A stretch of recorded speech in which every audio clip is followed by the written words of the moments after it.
ہر آدمی اگر اس کی فکر کرنے لگ جائے کہ میں اپنی ذات سے اچھا بن جاؤں اور ہمارے ہاں ماحول بن جائے اللہ کی طرف رجوع کرنے، ان حالات میں اللہ سے مانگنے کا، یقین جانیں ہر مسلمان، ہر پاکستانی، ہر معاشرے قومی سطح کا اپنے ملک کے حالات کا جائزہ لے کر اندر اسے ایک تکلیف ہے جن حالات سے ہم گزر رہے ہیں. ہاں لیکن میرے عزیزو، صرف اس کے تذکرے کر لینا کافی نہیں، اللہ کی طرف رجوع کرنا ضروری. ہم صلاۃ الحاجت پڑھ سکتے ہیں، اپنے گھر میں آیت کریمہ پڑھ سکتے ہیں، ہمارے گھروں میں دعاؤں کا اہتمام ہو سکتا ہے، ہم اپنی دعاؤں میں اپنے ملک کو یاد رکھ سکتے ہیں، ہم راتوں کو اٹھ کر اپنے ملک کے لیے دعائیں کر سکتے ہیں. تو رجوع ہونا اللہ کی طرف.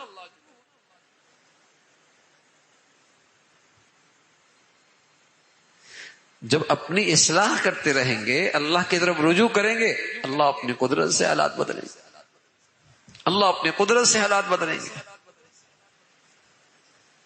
لیکن اللہ معاف فرمائے، اگر ہم نے حالات بدلنے کے لیے، اچھے حالات لانے کے لیے سہارا بھی گناہوں کا لیا،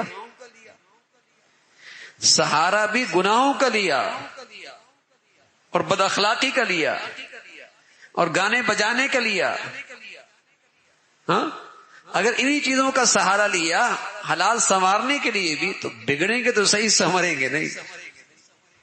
بگڑیں گے تو صحیح، سنوریں گے نہیں. گناہوں سے بھی کبھی حالات سنور، اللہ کی نافرمانی سے بھی کبھی حالات اچھے ہوتے ہیں. کھلی اللہ سے نافرمانی ہو اور امید رکھیں کہ اللہ کی رحمت اور مدد اور نصرت آ جائے گی، کبھی نہیں ہوتا. وہ تو اللہ کے پیغمبر نے بتایا ہے کہ تم نے اپنی زندگی بدلنی ہے، حالات بدلنے ہیں، گھر کے حالات سنوارنے ہیں، اپنے فرد کی زندگی سنوارنی ہے، تو اپنی اصلاح کی فکر کرو، اللہ کی طرف رجوع کرو. اور پھر جو تم تدبیر کرو گے، اور پھر جو تم منصوبہ بندی کرو گے، اور پھر جو تم اسباب و وسائل اختیار کرو گے، اس کے پھر نتائج صحیح آئیں گے، اس کے نتائج صحیح آئیں گے.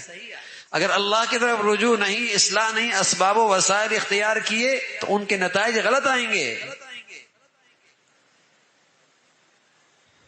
اچھے نہیں آئیں گے، اس تدبیر کے نتائج الٹی ہو نکلیں گے. تو ضرورت ہے کہ ہم ہر طرف جہاں بھی اس قسم کے تذکرے ہوں، اللہ کی طرف رجوع کرنے کے لیے متوجہ کریں. اور ہمارے گھروں کا ماحول بھی اللہ کرے ایسا بنے کہ ہمارے گھروں کے اندر رجوع الی اللہ ہو، آیت کریمہ کا ختم ہو، دعائیں ہوں، ہاں اور دعائیں بھی ایسی جیسے ہم ایک کشتی میں بیٹھے ہیں اور کشتی کے سامنے بڑی بڑی لہریں آ رہی ہوں،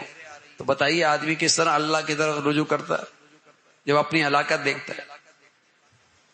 تو اسی طرح اللہ فرماتے ہیں کہ مشرک بھی جب اس قسم کی لہروں میں پھنستے تو بڑی خالص اللہ سے دعا کیا کرتے تھے،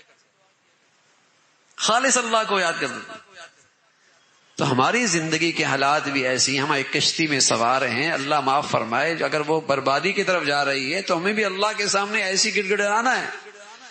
اور پورے خلوص کے ساتھ اللہ کی طرف رجوع کر کے اس